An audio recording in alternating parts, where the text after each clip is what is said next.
Welcome to the 28th edition of our Cardano Developer Office Hours. I'm Darlisa, your host for today's sessions. So whenever you are just building apps, experimenting with wallets, or simply curious about the latest innovations in Cardano, you are in the right place. Today, you're tackling one of the biggest developer pain points on Cardano, connecting the apps with wallets. So Max and Fabian, that are here with us today, they have been exploring the challenge of the CIP45 and are now proposing a new wallet connector standard, designed to make wallet connection seamless, smoothly, and developer-friendly as well. So without further ado, I'll hand it over to Fabian and Max, who will walk us through their proposal and share also how you can help to shape it. The stage is yours. Thank you, Dalisa.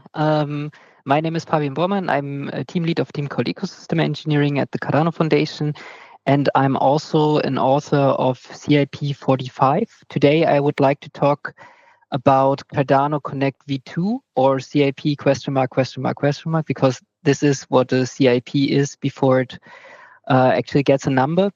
My background is before I joined Cardano Foundation in September 2022, I was a developer also in the Ethereum ecosystem. So when I joined in 2022, I joined obviously because I fell in love with the UTXO model and with deterministic fees and so on and so on. I don't need to tell you because you're mainly from the Cardano ecosystem. So, but when I joined, we started with building Cardano Ballot, which was the Summit voting app in 2022 and also the years after. And our target user was always the user with the mobile device in the audience, and then maybe voting on their favorite tools or something like this. And when we developed everything, it was obviously in an environment with a desktop environment, with wallets and in browser extensions. So we didn't actually see an issue, and especially I didn't see an issue because I was kind of familiar with all these tools from the Ethereum ecosystem, which is also Wallet Connect. But then when we finally, and it was pretty close to the summit already, when we realized, oh, there is a gap, then we were pretty happy that Flint back in the days had an in-app browser, which is not an ideal solution, but at least it allowed us to target the mobile users back in 2022. And when I talk about Wallet Connect in 2022, it was a kind of centralized service. Most of that's true. Most of the people don't know, but there was a big outage of that service in 2021, and it resulted in a big decentralized ecosystem. Was not able to connect wallets to their dApps because of a centralized single point of failure. And also, as Wallet Connect is a company, they need to have a business model. Back in the days, they didn't have a sustainable business model, and there was a lot of wallets connecting, using their services. They had to scale the infrastructure. They had infrastructure costs. So they had to update to Wallet Connect V2, which then offered like a free plan and also a business plan. And you obviously had to get a kind of project ID that you probably also know from Blockfrost or something like this. So you had to register, had to get a project ID. Projects were measured, and the API is obviously different than our SIP30 API. And recently they introduced the Wallet Connect token with token fees, and they also mentioned that it could become reality that people would pay for these services sort of fee, and depends of how the network will develop further. So in 2022, actually, it was on the trip back home from the summit. I had a long conversation with Sebastian, our current VP of engineering. He was director of engineering in 2022, and I don't know why, but we drove via car to the summit, which was a 6 hours trip. So we had long time to talk, and I was working with a project called Bugout. Bugout is a web torrent tracker connector for WebRTC connection. So you can create a WebRTC connection between two browsers. Usually you need the deep IP, and therefore you need to have a signaling server, so that one browser would tell under an ID, hey, that's my deep IP, and the other is also telling them, hey, it's my deep IP. And then once the deep IPs were resolved and exchanged, they can then connect directly via WebRTC and then talk via WebRTC data channel. Bugout was unmaintained. That's why I picked it up. I re-implemented it also with TypeScript in a project called Meerkat. And then I started to write the CIP 45 more or less with Jaime together in isolation, I would say, which was maybe also one of the biggest issues why it didn't see much adoption. So our idea was to not have a central kind of service that does the connection making, but instead of this, leveraging the existing WebTorrent tracker infrastructure. In that case, you do not have a signaling server where you exchange deep IPs. It's more like it's a hack actually, or it feels a bit like a hack. Where you say, hey, I offer download, and then someone wants to download, but there is no download actually. It's just to exchange the deep IPs, and the actual communication is then happening via WebRTC and a direct connection between two browsers. And the idea was to inject the API from the wallet, so this SIP30 API to the mobile browser, which does not have any extensions installed, but then after the connection, it would have a window.cardano.wallet name object, which would work seamlessly like they do it on desktop. So the idea was to have kind of a no-code solution or no change solution from a dApp side of things, because this would solve the chicken egg problem back in the days. The experience from a developer perspective, once we kind of delivered that the POC looked like the following. So we had an Ionic app, which was Boost Wallet, written by Jaime. I don't know if it's still maintained or if it was just for. No, it's not. It's not maintained anymore. But it was very useful because we didn't maintain connections to wallet developers back in the days, but it was helpful for just testing that it works. So we wrote kind of a dApp, an abstraction. And then also an abstract class for the wallet. And I really appreciate that the Eternal team picked this up and they implemented it actually then for Eternal V1, which we were able to use within the summit the year after, I guess, in Dubai, so that there we really had an involvement in connecting dApps to a wallet. Unfortunately, SIP 45 didn't find mass adoption. It was implemented, and that's pretty nice, also by the mesh team. And luckily, nowadays there are a lot of people not implementing the connector their own. So a lot of them are using Weld or Mesh.js, the components, or also the components from and Sunday. That's true. And also the Cardano Foundation connect with wallet components, so that in an ideal world you would just need to bump the version of your connect button or connect list component as a dApp developer, and this would automatically bring you the connection. No project ID that you need, no central service you need to talk to, you need to reveal how many people are using your service, and so on and so on. So this was the main idea, leveraging a decentralized infrastructure. And it was pretty nice, but it also came with some downsides. So for wallet developers, the experience was that we kind of came up with an abstract class, and it was also implemented. So the POC was done by Jaime and myself, but it was not production ready, obviously, because we are not wallet developers, or at least I'm not a wallet developer. But together with the Eternal team, we refactored the abstract class, and for JavaScript-based wallets, or at least for wallets that have the ability to inject JavaScript somewhere in a web activity or what else, it would now be possible to implement the abstract class and then to actually also support CIP45. But like I said, didn't find mass adoption. And this is also the biggest problem with CIP45, the lack of adoption. And probably it was also because of the insufficient end user experience. So luckily, Max joined Cardano Foundation, and his background is UX and UI.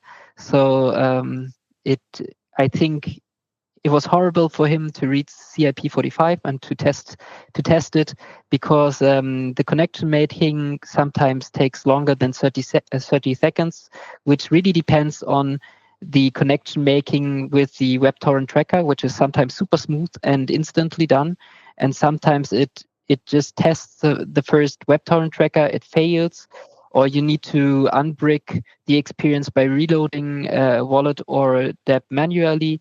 Connections on the same device are sometimes not easy to handle, because you need to kind of go to your dApp in Chrome, then you need to copy the identifier, go into the wallet app, paste the identifier, click connect. There's no automatically go back to the dApp, so you need to explicitly manually go back to the dApp. So there is no way to automatically send the user back and move. And then also the torrent trackers were sometimes misused. It's kind of funny, because actually we misused the torrent trackers, but as they are kind of part of the web torrent network, they were obviously used for their actual purpose. So that's why some of the WebTorrent trackers were just discovered by the protocol and then used for the standard WebTorrent procedure. The torrent tracker list were kind of hard-coded. So every time we had, for example, for the identity wallet, which is now Viridian, had a WebTorrent tracker, and we shut it down and we relaunched it on a different address, we actually had to update the button component or anything else to make it work again, because otherwise it would just start to test the tracker, and if it does not work, then it takes a bit until it realizes and tests the next tracker. And like I said at the beginning, when the call was still unrecorded, there are also some vulnerability warnings in the BitTorrent tracker module, and unfortunately, it wasn't fixed. So I came up with a pull request, but it's not merged yet. In fact, it was, or they did already close it automatically from a bot. I think it's not maintained anymore, and then we came to the conclusion that we probably want to enhance CIP45 and come up with a new standard, but instead of now writing it in isolation, we want to come up with a suggestion, but then also gather feedback, because that's what we really need to get mass adoption, is that it's easy to implement for wallet developers. It should not change the major flow of CIP45, because the main idea was quite good, but under the hood, it should solve the issues. And then also we need probably different standards, because some wallets are built on Flutter, some wallets are native Android apps or use React Native. So we need to kind of find common ground and check what we can use. And we discovered Peer.js, which is a pretty cool alternative to Meerkat, actually.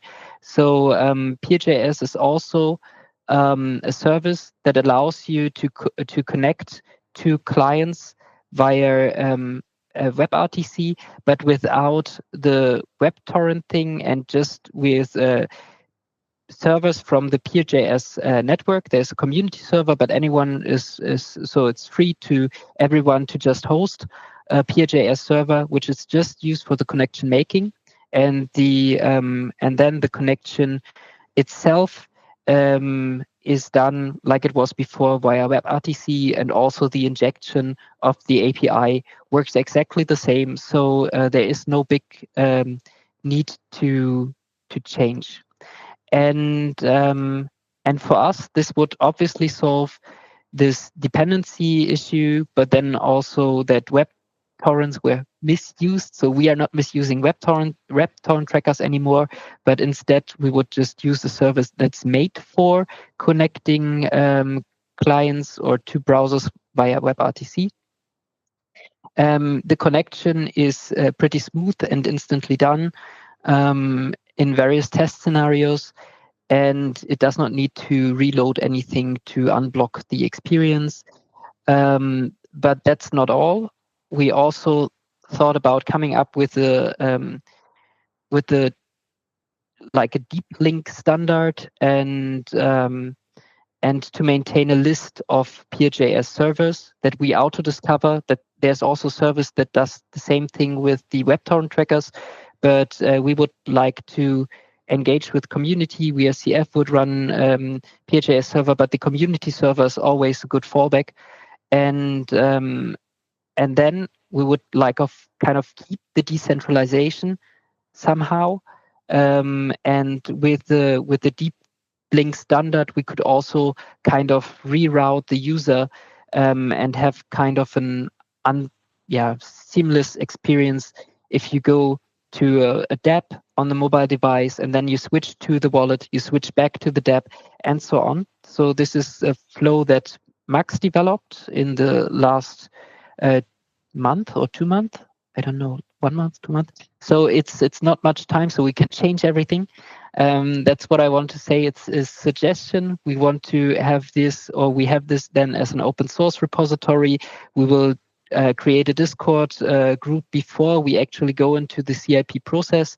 And we also want to talk with you, the builders of wallets and dApp builders, to ensure that we come up with something that has a seamless experience for you and lowers the barrier of implementation.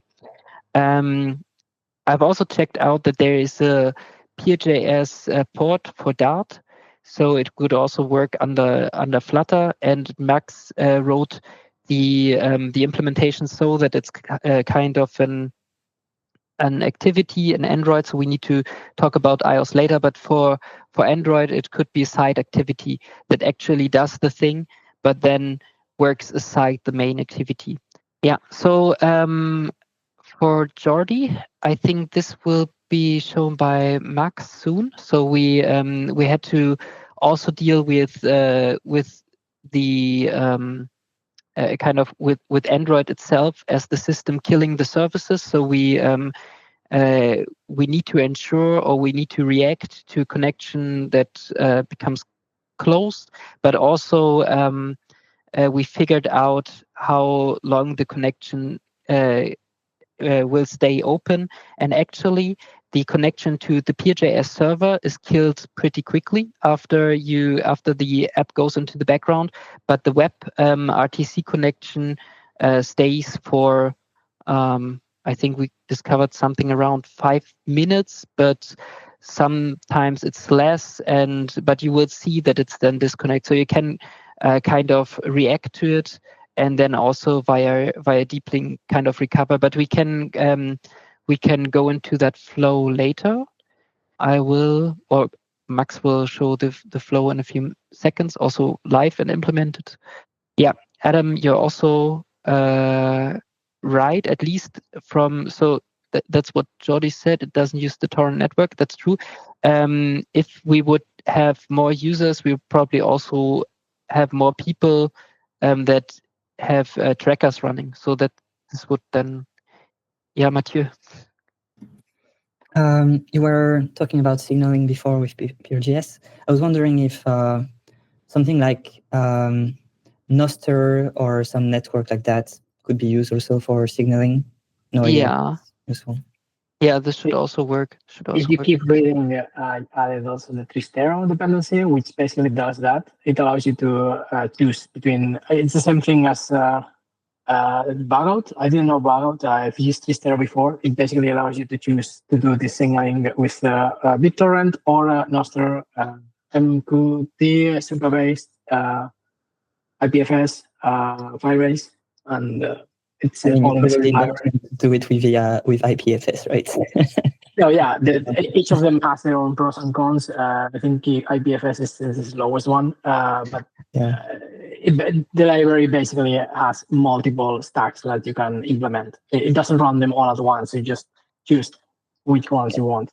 And the issues are basically the same. With BitTorrent, you still have to put a list of trackers or use the ones by default. But the problem with the default ones is that they get updated and like the two apps need to be going for the same tracker at the same time. Otherwise, they don't see each other. That's one of the things I wanted to suggest. I don't know if you've tried this, but with the QR code, you could just embed on the URL the tracker you're going to use. Yeah, cool.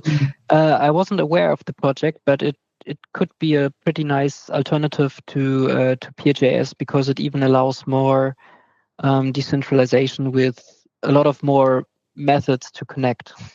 Yeah, the problem with the more methods is that in the end, the app and the wallet need to agree on one. So even if you have more methods, we still have to implement them all or limit ourselves to just one.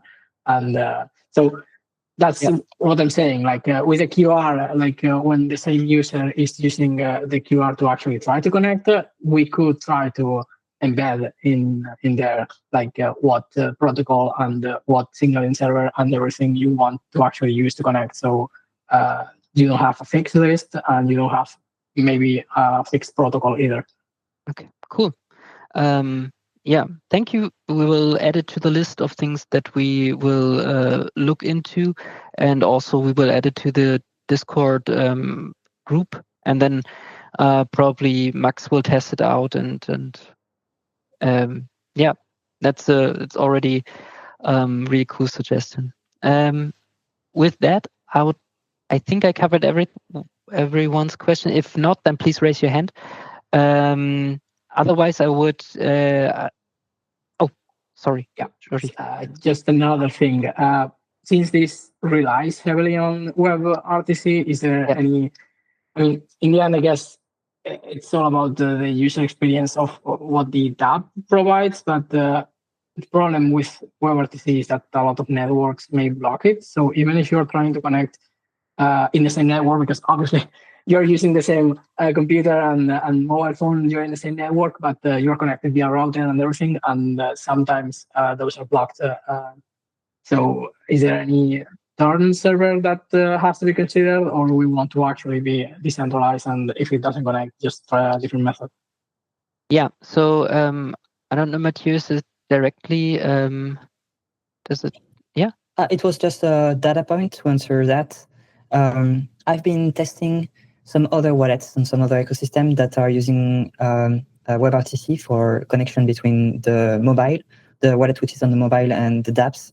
And I've tested it home to mobile, without Wi-Fi, in public spaces like in the airports with public Wi-Fi, etc. And every single time it worked. So I think you can find it pretty robust if you find there are those signaling protocols. They always find a way to puncture through the DNS stuff, and not always, but 70% depends a lot of where the network is. A lot of corporate blocks them. I'm not sure. This usually is between peers that are remote, so I'm not sure if it's more reliable when both devices are on the same router. Maybe, I don't know. But also maybe the wallets you're testing actually have torrent servers, so they actually funnel everything through there. I don't know. Yeah, possible. So we are with the with Viridian wallet. We also tested because we are located at very different locations.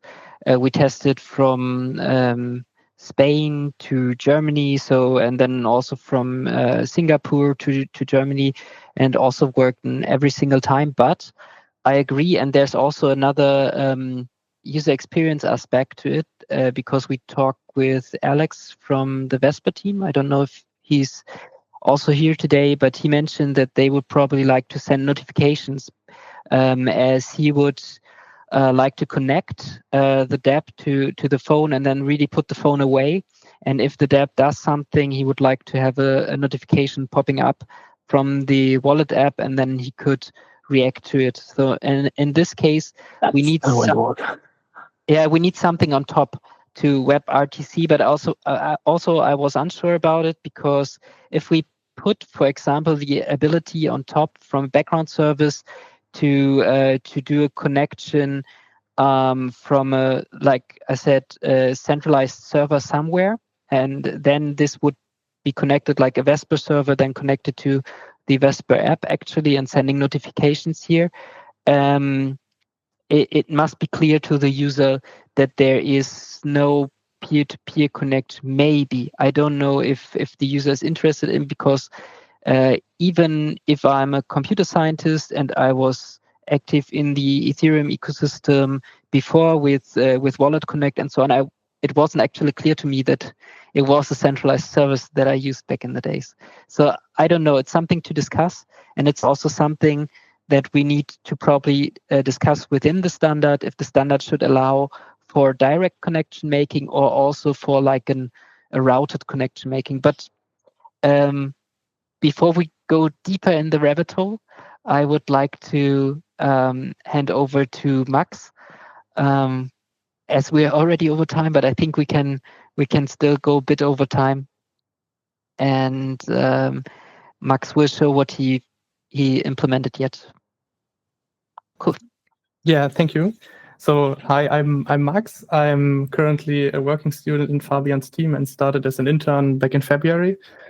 And I tried to implement the Peer.js component in a mock dApp and also in a web view that's its own activity in a native Android app. And I will start presenting my screen. Max is very close to his master thesis. Correct? Yeah, I'm currently writing my master thesis. You're writing your master thesis.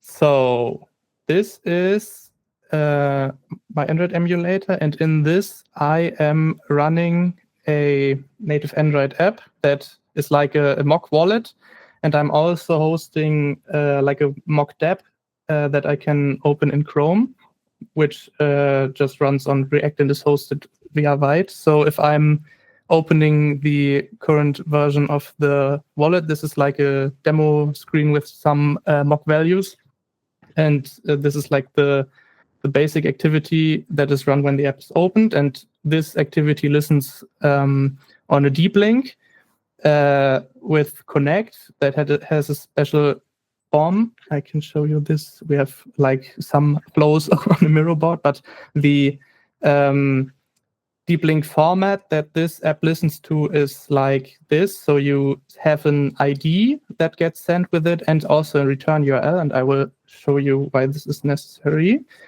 So if I go into my browser and open the mock dApp that I'm hosting, this looks like this. It's just like a basic NFT marketplace, and it has this Connect Wallet button with some wallets that are displayed here, which can be set up in the code from the dApp like this. So it's just some links that can be opened, and if the deep link, the wallet does not yet listen to these links, it will open the Play Store and allow you to download this. But I'm now trying to connect to the demo wallet, and if I click on this, it will ask me if I want to establish the connection and open the wallet via deep link. And currently it is a bit problematic, because when I open the wallet with a deep link and want to go back from the wallet to the browser, the only way I found for this method is to open another tab and open the page again with the return URL I sent with the deep link. So I can use the fragment URL to also get the other ID from other. So the wallet and the dApp both connect to a Peer.js server and generate an ID for itself. And these IDs have to, at some point, exist on one of both peers to establish the connection. But I will show you. So if I now click Open Wallet, it will trigger the deep link and send me over to the wallet, which will open the web view, which you can see in the background here. And I will ask if I want to connect. So if I now click Connect or Approve, I will be sent back to the browser, but in another tab, which reloads with the same URL that was used before. But now I can see I'm connected here, and I have the ID of the wallet, which I'm connected. And I now could send method calls. Like if I want to buy this, and I click buy now, I will get sent over. Now another deep link is triggered, but the deep link is only used to move the wallet into foreground, and the actual data is sent via the peer-to-peer connection over WebRTC.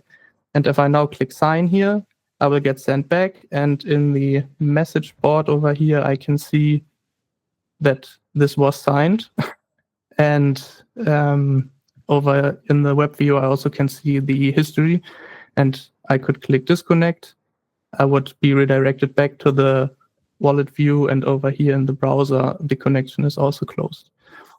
Yeah, and to show this in a bit more detail, I have this here, which should show the flow a bit better. So we start with the mobile browser, so the dApp, the mobile wallet, and the Peer.js server as components. And first, the dApp establishes a connection to the Peer.js server, which is a bit redundant because the connection has to be reestablished later, but currently it's in this way. And if I, on the dApp side, click on connect, I'm getting redirected to the mobile wallet via the deep link with the return URL and the ID. In the mobile wallet side, the web view with Peer.js gets opened and asks the user if it wants to accept the connection. And while that happens, it also establishes the connection to the Peer.js server, which currently is just the default Peer.js server. But as Fabian mentioned, we could host our own servers. And the connection is established. The user clicks connect and gets sent back to the mobile browser with the return URL that was sent in the deep link and the ID that the mobile wallet generated in the fragment URL in the new tab. And the connection to the Peer.js server is very fragile. Like it holds 2 to 3 seconds when an app is moved into the background because Android just kills WebSocket connections in the background. And but these 2 to 3 seconds are enough time for the peer-to-peer connection to be established once we send the wallet ID back to the dApp in the fragment. So when that happens, the dApp has both its own ID and the mobile wallet ID and a connection to the Peer.js server on both sides, so the peer-to-peer connection can be established. But the connection then gets lost to the Peer.js server, which is okay because the WebRTC connection is established. And the WebRTC connection, as Fabian mentioned, is pretty stable. So that is the connection making flow. I also modeled this in a sequence diagram. Maybe it's useful for questions. But we can maybe share the Miro board and then in the Discord group later. So the idea was also to with SIP45, we had kind of 2 endpoints. The one was the connect, and the second was the action, actually. And the action was then the method injected, like sign message or sign payload. So the actual SIP30 message, and this is what Max implemented. So the idea is to basically not change SIP45 completely or entirely, but the changes should be under the hood, but should make easier to implement. Adam, sorry, I wasn't aware actually of the deep link CIP. Could you maybe talk about this a bit, because I will start reading into it, and that's, I think, the first thing where we could probably collaborate with other SIPs. Yeah, well, the quick introduction is it's what we had to do to make the Rare Evo Hydra demo work with the Hydra vending machine. Essentially, we had to get users to a page, try to get them to install a wallet, hopefully a compatible wallet, and then we wanted them to be able to go from the native browser directly into the mobile wallet browser and interact with the dApp there. And so essentially what we have is an intent deep link that says, hey, if you have a wallet installed, open the wallet, go to this exact page with this session ID or whatever, and then you just connect in through the wallet's regular web view that they have baked into the wallet, right? So there's not this go to the wallet, sign something, go back to the mobile browser, do some more stuff, go back to the wallet. You just go into the wallet and do everything because the wallets already have full-on browsers built in that do all the things. So we had that. It's already supported by Vesper and Begin. I think Eternal in their upcoming update to their mobile app also is going to have support for it. So I don't see a huge benefit to this SIP45 on the same device. The more attractive sales pitch is being able to use my mobile device, but browsing the dApp like at the local library where I'm using a public machine and I don't ever want to connect even my ledger or anything else to that machine. Being able to sign and manage everything through my mobile device while communicating back to that public device would be a much more appealing benefit of any potential enhancements to the CIP, I think. Yeah, this makes sense. So that you're in front of your desktop, you're seeing something you want to sign, you use your phone. Yeah. And but I also thought from the perspective of wallet developers, but I may be wrong, because like I said, I'm not a wallet developer. But is it a huge pain actually to have and maintain an in-app browser? Because no, it's not a pain. So maybe it's a pain, but we already have. So yeah, we already have the Enjoy list. I don't think we use this same CIP 158 that Adam just mentioned. We just have a browser, an app explorer, let's say, that uses the web view and you can connect to any of the dApps directly. So the connection is a lot simpler between just the React Native and web view instead of WebRTC or anything that could actually fail. Of course, running dApps in the web view could have a limitation for some dApps. I don't know if any of them actually fail, but the super complex dApps that I don't know use workers or stuff, I don't think a lot of them use. But if they did, maybe the web view wouldn't be enough for them. I'm not aware of any of these dApps, but it could happen. But yeah, the connection it's a lot stronger without this whole WebRTC. But I agree with Adam. The ability to do that for other public desktops could be helpful, or even if it's your own desktop, but you don't have an extension or anything, and you prefer just using the bigger screen, that's fine. But from mobile to mobile, like if you are just on the mobile device and just want to use the app, the current web views are better, I think, and simpler for the web developers as well. okay, cool. So in that case, I think it makes much more sense to implement the deep link for the connect with wallet button, so CIP 158. If you're on the same device, and then if you want to connect from another device, then we could either look into what you shared previously or PJS, and yeah, so are most of Alex told us that Vesper is built on Flutter.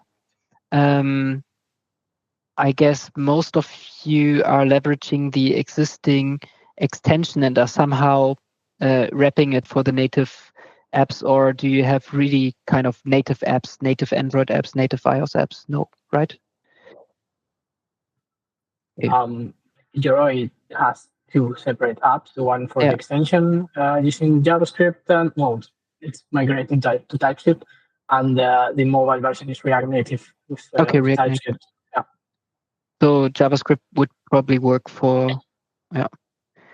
In any case, I've already looked it up, and WebRTC has been implemented for React Native. So there's libraries that wrap the native whatever to actually make it work, and even PGS. I see there's also some port. I don't think it's a very small library anyway, so we could, if we want to, just re-implement it. But yeah, that's it. Okay, cool. Thank you for the feedback. Super valuable. So then I would say I will look into CAP 158 and probably implement this already for the Connect with wallet component from CF, so that every dApp that's built on it will then automatically use the deep link connection. And then we would obviously like to move forward with the implementation of either Peer.js or Tristero. We need to look into it, but what would help you the most if we as CF come up with a component that you can kind of plug in, because that would I think this would be doable from our side, so we could probably support there, or if it would just be a standard that could be implemented by each of you separately. Standards are usually better, especially if they are clear, so they can be replicated. Using them, like creating yourself a module, I'm guessing it will be harder to maintain and integrate in all of us, considering I don't think any wallet uses the same technology, like they're using Flutter, using native, using React Native, and all of those things. I don't think a single model is going to work. Yeah, the wallet side, let's keep it to the wallet teams. But for the dApps, a simple example project that helps them to bootstrap this feature, that would be good. Yeah, the libraries for the dApps that already handle the wallet connections, if that could be added there, that would be easier for them. Okay, cool. So Adam, you mean from this CAP 45 compatible device, at least from the user experience from various users that voted with CAP 45 summit last year, I think there was no incompatible device actually. Well, I'm referring more to when we're talking about device-to-device linking. Yeah. Right. Like I'm using your voting terminal, but I have my wallet on my mobile device, and I want to just scan the QR on my mobile device and sign a payload for you that all interacts with the dApp that's on your local terminal, maybe, and connect to your local network, whereas I'm on guest Wi-Fi or whatever. How do we know? How do we do we just show a QR code randomly and then hope the user figures that out of what that is? Because again, I don't know that we need this for on mobile device. I don't think this actually improves the UX versus just getting people into the Yoroi app or the Eternal app that's already on their phone. How do we help this device to device linking? Because again, that for me is the only place where this WebRTC based communication actually makes sense, is across devices, not within the same device. Yeah, I agree. Yeah. So for the summit, we had a dialogue, and the dialogue with the QR code popped up, and there was just a hint under the QR code that CIP 45 compatible wallets like Eternal, but it was the only one, could be used. And then there was a kind of description on how to go into Eternal to add what's the button to then go into that activity where you can, with the camera, scan the QR code. Yeah, that's not necessary anymore with this new CIP from Adam. You just scan with your normal device camera, the app, Eternal app opens automatically, and then in the wallet we handle the kind of deep link that we get, and that's up to the wallets. So. And how does it work across devices? So if you scan a QR code on the browser, it's handled, so it opens the WebRTC connection. And that's to be implemented by the wallet. Okay. But yeah, we get the deep link, and it's a set action that we trigger in the wallet, and if the action is establish WebRTC connection, then that's the thing we do.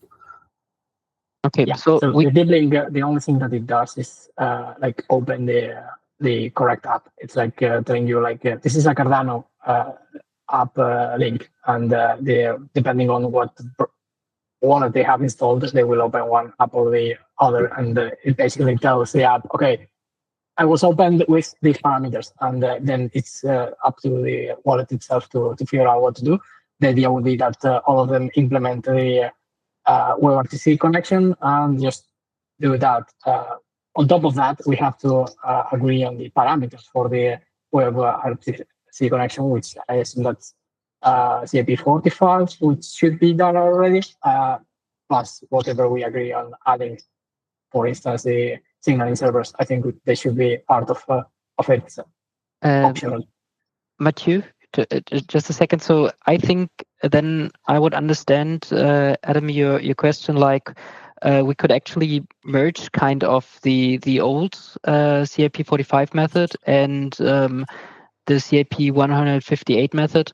Like if you get an identifier, so a peer identifier via the deep link, then you're already sure kind of that the other side was able to obtain an identifier, so it should be able to get the a connection. At least, I mean, theoretically, it could be that it doesn't work, but we've tested in so many different scenarios, and it worked in all of the cases. So probably it needs the user that finds out that it doesn't work, and then we could kind of create a flow around this. But for now, I would say it already covers then most of the user experiences. Hey, Mathieu? Yeah, I had a question which is like somewhat related to Adam's questions and to your comments. Is there a notion of capabilities in deep linking? Like you want to deep link to a Cardano app which has the capability of doing peer GS connection or something like that. So that's if you have 2 or 3 wallets on your device, it opens to one that is able to connect to the app or something like that. I don't know. I've never used deep links at all. Yeah, so if I understand that correctly, unfortunately, that is one of the struggle points that we ran into at Rare Evo. Especially iOS does not like giving users control over their device. So basically, the first app in iOS's randomly selected list that has deep linking for that particular type of URI is the one that is always going to be selected, unfortunately. And your option is uninstall the undesirable app until your desired app gets to the top of the list, unfortunately. Android, you can go into the settings and say, no, launch this deep link with this, ask me every time for which app I want to use. But for iOS users, you get the first one. So we actually ran into that where Tokyo was installed on a lot of iOS users' devices, but they only supported our Web plus Cardano claim for airdrop claim URIs, and they didn't know about this new browse authority. So it would fail, but the users couldn't get into Vesper or Begin, even though they had all 3 wallets installed on their phones. So there is some shortcomings that way in general when we're dealing with deep links on mobile. And yeah, that's something that this CIP 45 will also run into as well, unfortunately. To answer the question, as far as I know, no, there's no way to tell the operating system that this link is for a Cardano app and that it needs to support this feature set. So no, the user just selects the wallet, and once they are inside the wallet, it will tell them, I don't know what this is. unless you do an exponential expansion of the capabilities, and you in the deep link you say it's a Cardano app with this capability, it's a Cardano app with this capability, it's a Cardano app with this capability. Yeah, but yeah, you cannot we know can't in that really sense. do that. Yeah. Cool. Thank you all for the input. I think we are close at time. I would suggest that we will make the code public that Max wrote also for the dApp side, so the dApp way of connecting. We would probably enhance the Peer Connect library by using Peer.js, but also look into Tristero, and then we will just develop this open source, and we will send messages in the Discord engineering channel under CIP 45. And it would be very cool to put these two things together so that we would kind of come up with the deep link on top that then would handle Peer.js or like whatever connection. So we combine kind of CIP 45 for device to device interactions, and then but for everything else, it sounds like the deep links and the in-app browsers work pretty well. So I think both things together, and then we kind of have it from the user experience perspective. Yep. Also, when you look into dependencies, take into account that the more dependencies that you add, the harder it is for multiple languages to be able to use them. And these libraries usually are not super big. Like Tristero, for instance, has all these different modules for each method. But if we are just going to agree to the torrent one, for instance, like only torrent is like, let's check, less than 200 lines of code. So you can actually just re-implement that in a more portable way that we can all agree on. So better spec than a library, if possible. So as long as we use WebRTC, that's the base, then each of the wallets can just figure out how to do the protocol itself instead of relying on a specific library, because yeah, that's bad. We can use Tristero as base to investigate like how to do the other connection types, Nostr or Superbase or Firebase, whatever, if we want to. But if we are just going to use the same torrent that we had before, then I don't think adding a dependency is better, you know. Cool. Thank you. Right. So Fabian and Max, thank you very much for the great presentation and for the demo as well. And everyone else, thank you for joining and to participate also in the discussion. It was really, really good to listen to your feedback. It was very much appreciated. So having said that, I think that you conclude our session for today. Thank you again. And I hope to see you next time. Have a great weekend, everyone. And thank you again. Bye-bye.